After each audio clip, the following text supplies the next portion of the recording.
Eu entendeu? acho legal essa questão de você segmentar Vasco Base e esporte feminino, porque de certa forma o mundo que a gente vive hoje está funcionando tudo muito em bolha e nicho. Total. Então tem um vascaíno que ele tem interesse no futsal, e tem um cara que não. E é o cara que tá interessado no futsal, ele vai seguir o futsal. O grosso da torcida vai estar no Vasco no principal, porque o Isso. grosso da galera quer saber mesmo do Vasco. E aí, às vezes, a base tá bem e o cara não acompanha a base, ele tá puto com o profissional. Tu posta, fazer uma parada da base, ele, porra, eu tô puto que o time tomou um saco, tu tá me falando de base aqui. Então, eu acho realmente uma sacada legal. E realmente, hoje, o mundo tá muito nichado. Eu só ia te perguntar se isso é uma coisa meio tendência do Vasco ou se nos outros clubes já acontece isso também. E de onde veio essa ideia? Cara, Que eu achei uma ideia boa. eu já tinha visto alguns clubes eles segmentam. Então, assim, vou dar um exemplo, por exemplo, do Corinthians. Corinthians tem lá. E eu achei até engraçado que eu fui descobrindo depois, né? Eu, óbvio, não tinha olhado que tinha essas segmentações. Mas, assim, é tendência, cara. Tipo, a rapaziada do comercial que me desculpe, eu sei que a galera, pô, pro comercial é muito mais fácil você pegar lá o perfil principal e vender do que você vender pulverizado. Porém, o que que a gente, eu pelo menos como profissional digital, acho mais interessante a segmentação. Porque vai te dar liberdade de você fazer uma entrega. Vou dar um exemplo bobo, tá? A gente, sei lá, o Vasco fecha uma parceria no esportes. Cara, ele vai entregar diretamente pro cara de esportes. Ele não, ele não vai precisar de. Porque se a gente não tem um perfil segmentado, aonde que essa entrega ia sair? No No Vasco principal. principal. Beleza, pro cliente, pro patrocinador, é interessante porque ele tá vendo aquela base. Mas e a conversão? Será que vai ter conversão? Cara, a gente sabe, por conta dos algoritmos, nem todos os conteúdos chegam ao seguidor. Então, cara, por que não ter a coisa segmentada para você ter mais assertividade na distribuição de um conteúdo, na distribuição de um conteúdo patrocinado, entendeu? Então, assim, essa foi uma sacada que eu, óbvio, já tinha visto outros clubes fazerem, não é exclusividade do Vasco. Por exemplo, lá fora tem muito isso.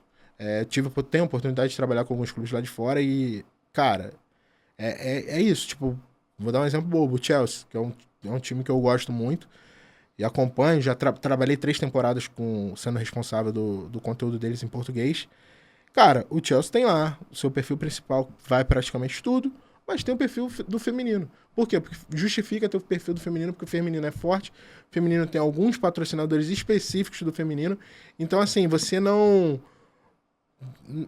Eu entendo muitas das vezes que o comercial tem o desejo de ter a melhor entrega em termos de volume, mas ao mesmo tempo a mensagem não está sendo passada para o público, sabe? Então, assim, eu prefiro muito mais. Vou dar um exemplo: tem um perfil lá de 75 mil seguidores no Vasco Esportes e um parceiro fecha comigo porque ele acha interessante a associação dele de marca com o esportes. Eu vou estar entregando para o público dele. Se eu coloco o conteúdo dele no Vasco Principal, pode ser que renda, mas também pode ser que não renda. E a experiência me diz que não vai render.